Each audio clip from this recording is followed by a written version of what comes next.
Hello, friends, fiends, and fellow UBTubers, and welcome to episode 719 of the Daily Comic and Collectible.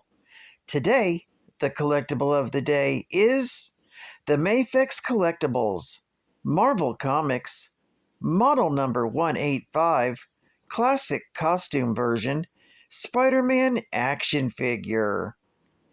Based on his classic comic book design from days gone by, Spider-Man joins the Mafex line once again. Featuring several interchangeable hands and web accessories, this Spider-Man figure will look like it jumped right out of the comic book. This 6-inch scale Amazing Spider-Man figure is featured in his classic suit, with intricate details and hand-painted deco. A perfect addition to your Marvel Spider-Man collection. This 1/12 scale action figure of Peter Parker as the Amazing Spider-Man features advanced ultra articulation with state-of-the-art features, including over 30 points of articulation for posing and displaying. Box contents include the Spider-Man action figure, 2 interchangeable head sculpts, 5 pairs of interchangeable hands, 1 pair of interchangeable feet, a slew of web accessories, and even a display posing post. This figure was released in 2024 by Mafex Toys. Now, the comic of the day is Peter Parker, Spectacular Spider-Man, Volume 1, Issue number 4, with a cover date of March 1977, but was released in December of 1976, making this issue exactly 48 years old this month. With story by Archie Goodwin, art by Sal Buscema, and cover by Dave Cockrum. This issue is titled, "The Vulture is a Bird of Prey."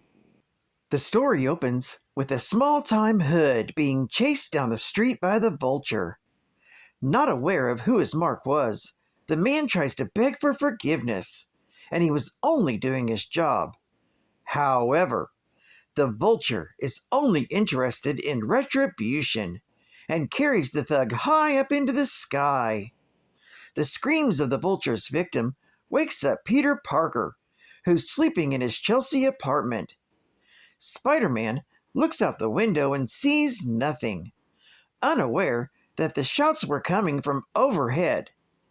Thinking he dreamed the whole thing, Peter returns to bed, needing to rest after his battle with the Lizard and Stegron the Dinosaur Man. Meanwhile, the Vulture then tosses the thug into the Hudson River for daring to try and extort him for protection money. Later, this thug returns to his boss, the mobster known as Morgan, to tell him that the Vulture is operating out of a fix-it shop. Morgan finds this amusing, given the defeats of both Kingpin and Hammerhead have left a power vacuum in the underworld. Morgan decides to try and make allies with the Vulture, so his gang can expand out of Harlem and take over the entire underworld. The following morning, Peter Parker wakes up and is shocked to discover that he slept through his alarm. Running late for school, he changes into Spider-Man to catch this bus. Although he lands on the roof of the bus before it can leave, he's knocked off as they pass a low-hanging tree branch, much to his humiliation. Meanwhile, Morgan and his men pay a visit to the Fix-It shop to try and recruit the Vulture into their organization. However, the Vulture is not interested in joining forces, as he has spent his recent freedom increasing his powers so he can finally destroy his foe, Spider-Man. He then quickly trounces Morgan's men and leaves the mobster hanging from a lamppost until the authorities arrive with a cherry picker to get him down. At that moment, Peter Parker is so exhausted from his late-night adventuring that he falls asleep in class, getting him in trouble with his professor. After classes are over, Peter happens by the restaurant where Flash thought he saw Shashan, the woman who saved his life when he was in the military. Peter decides to confirm this by knocking at the door. However, when the owner answers the door, he denies having an employee named Shashan working for him. All the while, Shashan hides behind a curtain, choking back her tears. Peter continues on his way, thinking about the situation with Flash, when suddenly he spies the Vulture flying over the city with a hostage in hand. He overhears from one of the bystanders that the Vulture is threatening to drop this man if Spider-Man doesn't appear to face him. Despite the crippling winter cold, Peter slips away to a nearby rooftop and changes into his Spider-Man costume to face his longtime foe. Meanwhile, Morgan is watching the news coverage on television, seeking to get revenge against the Vulture for his earlier humiliation. He hires a costumed assassin called the Hitman to eliminate the Vulture for a large sum of money. At that moment, Spider-Man arrives on the scene to fight the Vulture. The villain then leaves his hostage with others that he's captured on the top of a building, and the two begin to fight. Their battle sends them crashing into an abandoned construction project. There, Spider-Man tries to damage the Vulture's power pack, a means of defeating him in the past, only to learn that his foe has booby-trapped it, electrifying the hero. Before the Vulture can swoop in for the kill, an explosion knocks him to the ground. The pair is then confronted by the Hitman, who intends to foil the Vulture's revenge scheme by destroying Spider-Man himself. This story is continued tomorrow in Peter Parker, the Spectacular Spider-Man, issue number 5. Geek Fact: this issue is considered a key issue, being the first cameo appearance of the Hitman. Bonus Geek Fact: Spider-Man is recovering from his battle against the Lizard and Stegron the Dinosaur Man.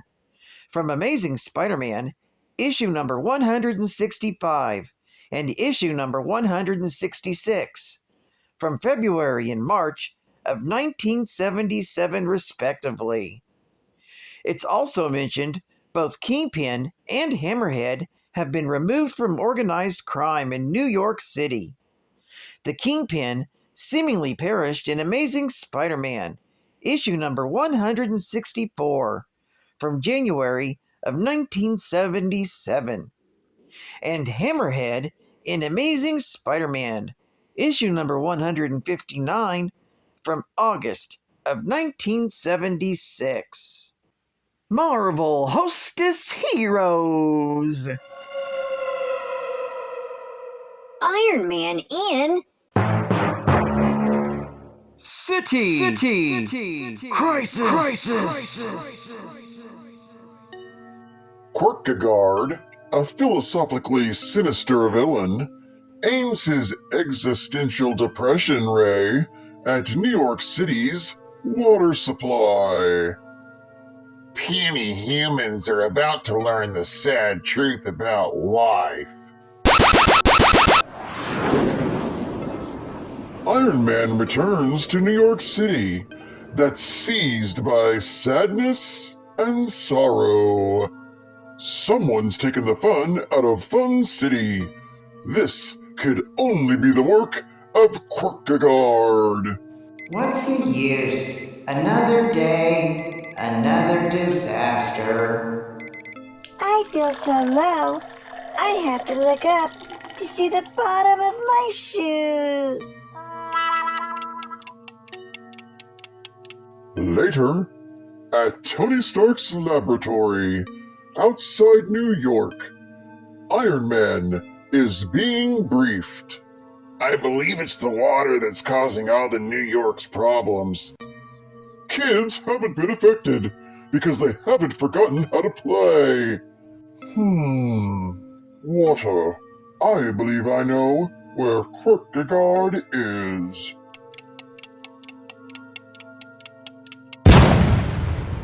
Okay, you maudlin monster, your depressing days of disaster are over. Never, shellhead. Your hide may be thick, but your head is soft. Oh gosh, I feel too sad even to fight. But I must try. Kierkegaard, now it's my turn to make you down and out. Wow, delicious Hostess Twinkies cakes. Right! Creamed filling! Great! Oh boy, golden sponge cake. The kids' laughter is weakening the ray's effects.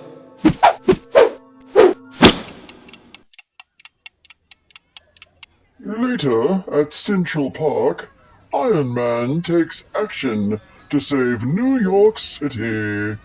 It's up to you kids to save New York. Your laughter is the city's only hope. Be happy, and here are Hostess Twinkies cakes to help you. Yum! Creamed filling! Hostess Twinkies cakes! Great golden sponge cake. Delicious. You get a big delight in every bite of Hostess Twinkies cakes. It's the final geek fact. I know you want to hear some more, some more, some more, some more. It's the final geek fact. I know you want to hear some more. That's what he said. Serving in a war, Lieutenant Burt Kenyon saved his comrade, Frank Castle's life by cutting down enemy forces and dragging him to safety. Both Castle and Kenyon assumed this was a life debt. Soon afterward, Kenyon was released from service because he was deemed psychologically unstable. Upon returning to the United States, Kenyon took work for the Magia as a hitman, a villainous analog to Frank Castle's emerging vigilante identity of the Punisher. On his first assignment, Hitman ran afoul of Spider-Man by taking a contract on the hero's life. Managing to place a tracer on the villain upon his failure, Spider-Man passed his tracker onto the Punisher, who began to hunt his former friend. During Kenyon's next assignment to assassinate J. Jonah Jameson, Hitman, Punisher, and Spider-Man held a final battle at the Statue of Liberty. When Punisher chose to save an injured Spider-Man and Jameson hanging over the monument's edge over his former ally in similar dire straits, Kenyon released him of his debt to him from the war and let go, falling to his death. Several years later, Hitman was one of the many friends or foes of Spider-Man, returned to life by the Jackal, using his breakthrough cloning. The Jackal intended to use the return of these people as an incentive to make Spider-Man join his enterprise. Most of the people cloned back to life by the Jackal died shortly afterwards, but Hitman was one of the few survivors and continued working as a mercenary. Kenyon additionally devised a way to constantly cheat death by establishing a system in which his consciousness was uploaded to a cloud and then downloaded into a new body whenever necessary. Well, I'd like to thank you for joining me for another Daily Comic and Collectible, and I hope to see you again Friday. This is Cutfun Comicsman, and I'll catch you on the flip, baby. Over and out.